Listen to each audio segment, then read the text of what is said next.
May mungkahi si Batangas 1st District Representative Leandro Leviste sa District Engineer ng Department of Public Works and Highways na tinangka umano siyang suhulan. Bakit raw hindi siya maging state witness?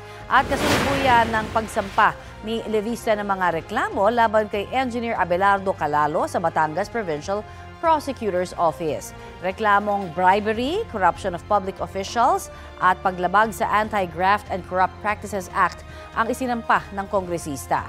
Paliwanag daw ni Calalo kay Leviste, nakasanayan ng hindi dumaan sa tamang bidding ang DPWH project sa kanilang distrito. Congressman na raw ang pumipili sa mga kontraktor na magbibigay anyang ng standard operating procedure.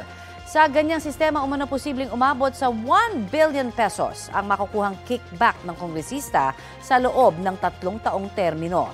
Umaasa si Leviste na papayag maging state witness si Calalo para maisiwalat ang mas malawak pa anyang sistema ng korupsyon sa DPWH.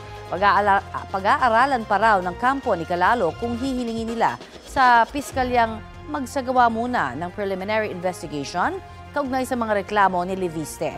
Tikom pa rin ang bibig ni Calalo kung bakit may dala siyang mahigit 3 million pesos cash nang maaresto noong Biyernes. Engineer, paano kung alukin kayo mag-state witness? Papayag ba kayo? No comment, no comment. Attorney, kung alukin po siya.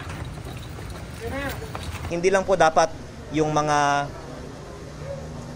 employees ng DPWH ang dapat nating hold to account. May mga mas guilty pa kaysa sa mga DPWH employees na ito. And I believe with the help of state witnesses, we can catch a bigger fish.